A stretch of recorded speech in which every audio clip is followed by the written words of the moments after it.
ایک دن سلطان صلاح الدین ایوبی اپنے گھوڑے کے پاس کھڑے تھے کہ اتنے میں سلطان کے پاس ایک شخص آیا اور آہستہ آہستہ کچھ بتانے لگا۔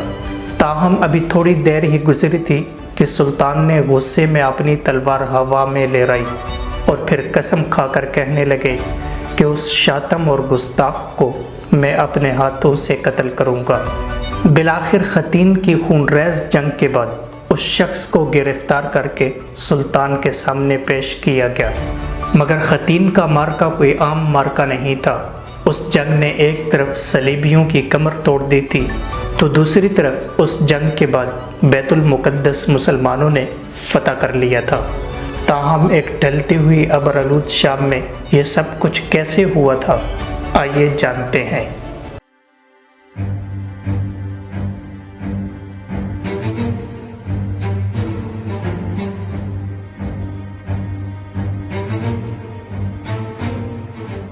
چار جولائی 1187 1187 کی ایک گرم اور حبس زدہ شام تھی۔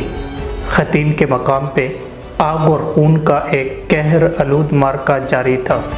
دونوں لشکر بڑھ چڑھ کر ایک دوسرے پہ جنگی مہارت آزما رہے تھے۔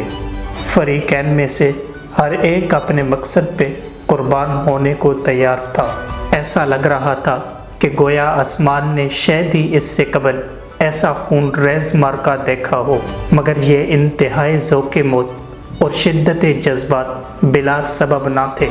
آخر کار اس تاریخی مارکے نے بیت المقدس کے مستقبل کا فیصلہ کرنا تھا۔ تاہم اس مقام پر سلطان صلاح الدین ایوبی کچھ زیادہ ہی بے قرار نظر آ رہے تھے۔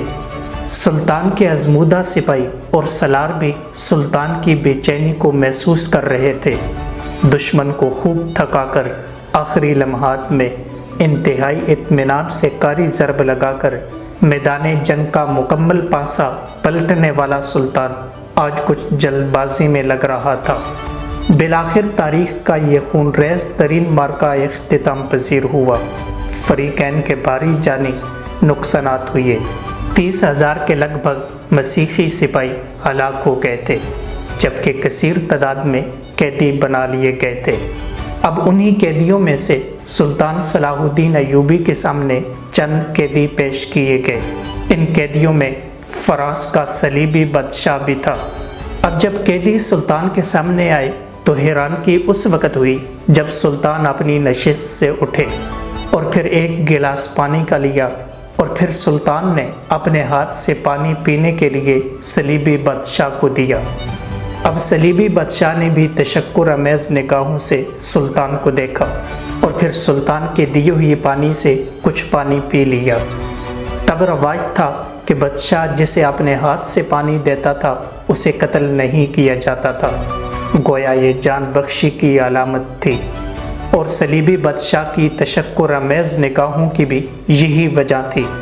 مگر اسی دوران صلیبی بادشاہ نے آدھا پانی پیا اور پھر آدھا ساتھ کھڑے قیدی ریجنالڈ کو دے دیا، جس نے فوراً وہ پانی پینا شروع کر دیا۔ مگر دوسری طرف اسے پانی پیتا دیکھ کر سلطان کے تن بدن میں آگ لگ گئی۔ اب غیظ و غضب سے بھرے ہوئے سلطان نے ملعون ریجنالڈ کو ایسا زوردار تھپڑ رسید کیا کہ اس کے منہ سے لگا پیالہ دور جا گرا۔ مگر سلطان ریجنالڈ کو دیکھ کر اتنے غصے میں کیوں آ گئے تھے اور سلطان کے اتنے غیظ و غضب کی وجہ کیا تھی؟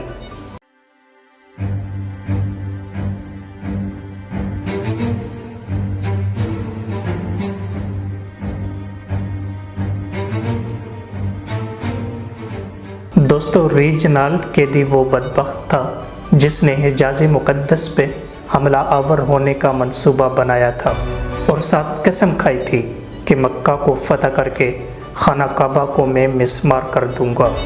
مزید اس نے حجاز مقدس جانے والے حاجیوں کے پرامن قافلے پہ حملہ آور ہو کر خون کے دریا بہا دیے تھے، عورتوں اور بچوں تک کو معاف نہیں کیا تھا۔ سلطان صلاح الدین ایوبی کے علم میں جب یہ باتیں آئی تھیں تو انہوں نے ہوا میں تلوار لہرا کر قسم کھائی تھی کہ اس شاتم اور گستاخ کو میں اپنے ہاتھوں سے قتل کروں گا۔ اب جب ریجنالڈ قیدی سیر ہو کر پانی پی رہا تھا تو سلطان کے ذہن میں یہ تمام واقعات کسی فلم کی طرح چل رہے تھے اور سلطان کا غیظ و غضب قابو سے باہر ہوتا جا رہا تھا۔ سلطان کے تن بدن میں آگ لگی ہوئی تھی۔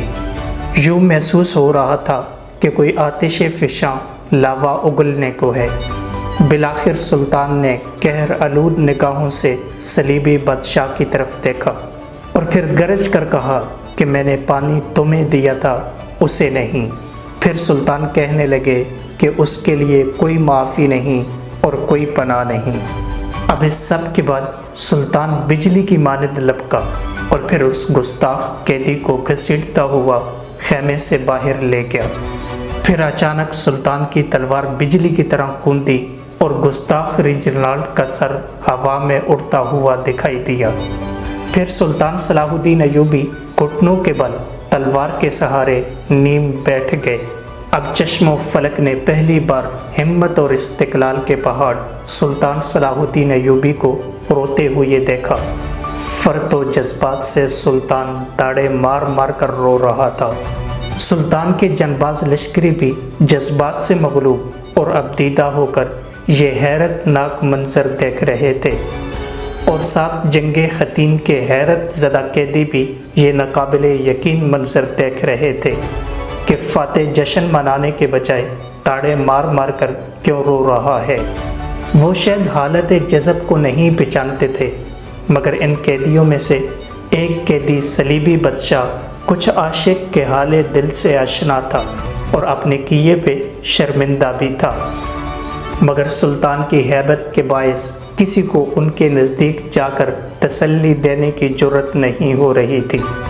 مگر مشکل ترین حالات میں موت کی آنکھوں میں آنکھیں ڈال کر لڑ جانے والا جنباز سلطان ابھی تک بلک بلک کر رو رہا تھا۔ بالآخر سلطان کے بھائی ملک العادل نے ہمت سے کام لیا اور سلطان کے پاس جا کر تسلی دی اور قسم پوری ہونے کی مبارکباد پیش کی۔ پھر سلطان اٹھ کھڑا ہوا اور آسمان کی جانب تکنے لگا جیسے برگاہ اقدس میں حاضر ہے اور ایسی سعادت بخشے جانے پر مشکور ہے، مگر اعصاب شکن خاموشی اور معذب ماحول جو وسط آسمان تک پھیلا تھا سلطان کے عفاء عہد اور حب رسول کی تا قیامت گواہی دینے کو تیار تھے۔ اب سلطان کو کچھ اطمینان ہوا تو وہ خود کو ذہنی طور پر جنگ کے بعد قیدیوں اور مال غنیمت کے متعلق اہم فیصلوں کے لیے تیار کر رہا تھا، مگر اس میں کہیں بھی سلطان کا دل نہیں لگ رہا تھا، کیونکہ بیت المقدس کی یاد سلطان کو ستا رہی تھی، اور ویسے بھی جنگ حطین کے بعد اب صلیبیوں کی کمر ٹوٹ چکی تھی، اور سلطان بھی اس ماحول کو اپنے حق میں استعمال کرتے ہوئے بیت المقدس کو صلیبیوں سے پاک کرنا چاہتے تھے۔ مگر جنگ حطین کے بعد بیت المقدس کیسے فتح ہوا تھا اور کیسے سلطان صلاح الدین ایوبی فاتح بیت المقدس بنے؟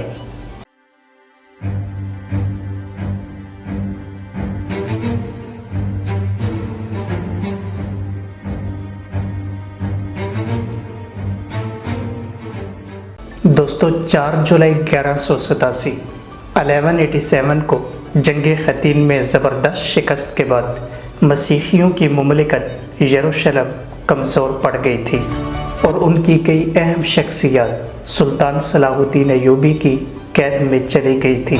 بالآخر اس صورتحال سے فائدہ اٹھاتے ہوئے 20 ستمبر 1187 کو سلطان صلاح الدین ایوبی اپنی فوج کے ہمراہ بیت المقدس پہنچ گئے، جہاں پر سلطان اور یروشلم کے صلیبی حکمرانوں کے درمیان مذاکرات ہوئے، کیونکہ سلطان بغیر خون خرابے کے شہر حاصل کرنا چاہتے تھے، لیکن شہر کے مسیحیوں نے بغیر لڑے مقدس شہر چھوڑنے سے صاف انکار کر دیا اور ساتھ دھمکی بھی دی کہ وہ پرامن طور پر شہر دشمن کے حوالے کرنے پر اسے تباہ کرنے اور پھر خود مر جانے کو ترجیح دیں گے۔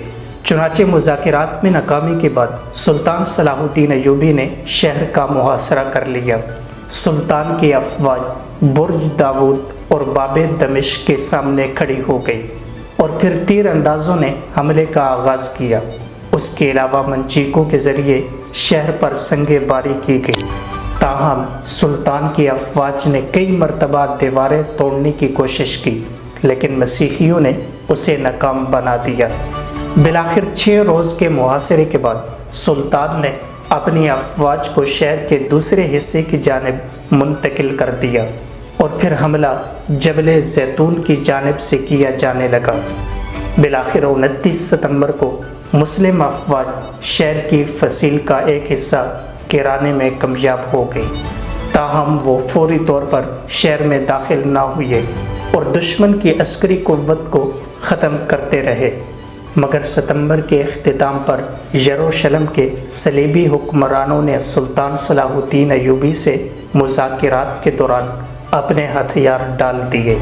اب یروشلم فتح ہونے کے بعد سلطان نے مردوں کے لیے 20، عورتوں کے لیے 10 اور بچوں کے لیے 5 اشرفیوں کا فدیہ طلب کیا، مگر جو لوگ فدیہ ادا نہیں کر سکتے تھے ان کا فدیہ سلطان صلاح الدین ایوبی نے خود ادا کیا، اور پھر 2 اکتوبر کو برج داود کی چابیاں بھی سلطان کے حوالے کر دی گئی۔